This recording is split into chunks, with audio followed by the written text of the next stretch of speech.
Good morning, fourth grade. For today's lesson, we're going to be reading from our FOSS ebook about what happens when an ecosystem changes and how that can affect the different food webs. Also want to remind you that you will have a test about food webs and ecosystems next Thursday.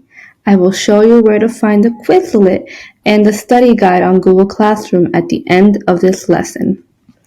Now let's start reading our ebook, our FOSS ebook. What happens when ecosystems change? Two things define an ecosystem. The first is the organisms. The second is the non-living environment. The Sonoran Desert ecosystem of the Southwest United States is partly defined by its common organisms. Cacti, lizards, and coyotes live in the desert. Spiders, insects, birds, scorpions, and snakes also live in the desert. The environment is hot and dry most of the time. The desert ecosystem thrives with these organisms and environmental conditions. The coral reef ecosystem of the Florida Keys National Marine Sanctuary is very different from the Sonoran Desert. The Keys Sanctuary is the only living coral barrier in North America. It is the third system of coral reefs in the world. The most important organisms in the reef ecosystem are coral and algae. Marine snails and parrotfish feed on the coral, and damselfish eat the algae. Fish of all shapes, of all sizes, shapes, and colors can be found swimming along the reef. Organisms such as spiny lobsters and long-spined black urchins come out from their hiding places and feed at night. Between the barrier reef and the shore are lagoons with calm water. On their sandy bottoms, turtle grass grows.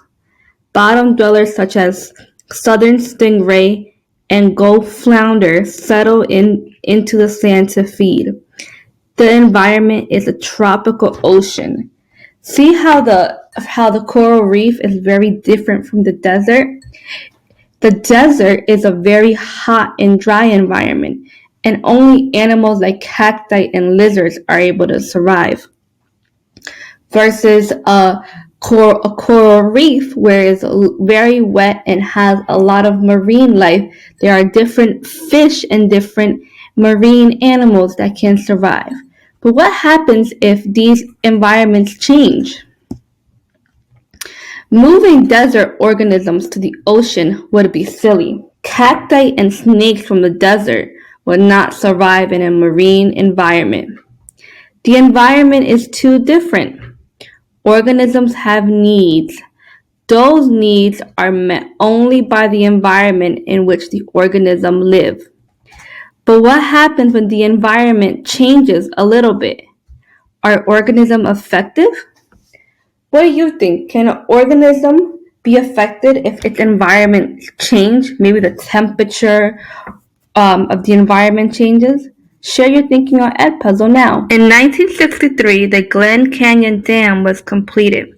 The dam stops the flow of flood water each spring. Cold water flows through the bottom of the dam at a steady rate. There are no more floods.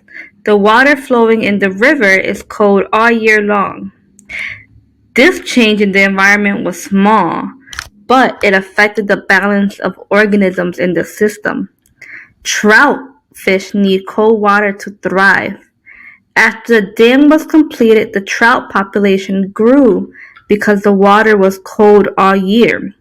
The trout became predators of the youngest humpback chub living in the river.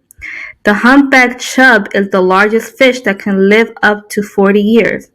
It lives only in the Colorado River basin. The humpback chub population got smaller because there were more trout in the river.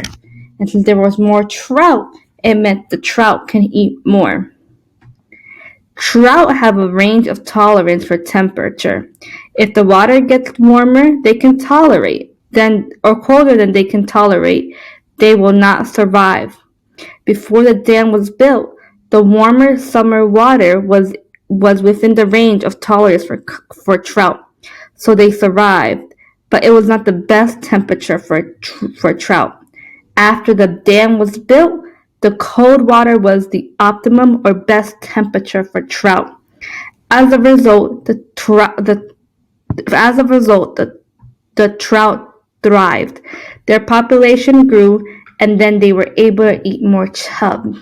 So no matter what kind of changes, whether it is more water or the temperature, if if any changes happen in an ecosystem, it can affect what kind of organisms will survive. That is the end of our reading today.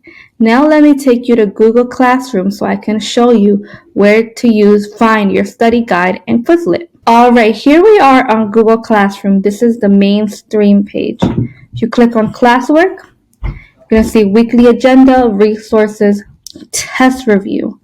Under test review, we have the Unit 6 Quizlet flashcards. Use this resource so you can review our vocabulary words like food web, consumer, producer, carnivores, and herbivores. This is a good tool that you can use to help you study.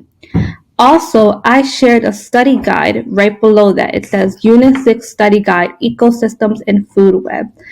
On this study guide, you will see all the vocabulary words and all the material that we will see on the test. Make sure that you use this weekend to study for your test. Next week, we will be reviewing in class and also during our science lesson. Remember, if you have any questions, you can always visit me during office hours. Thank you and have a good weekend, and remember to study.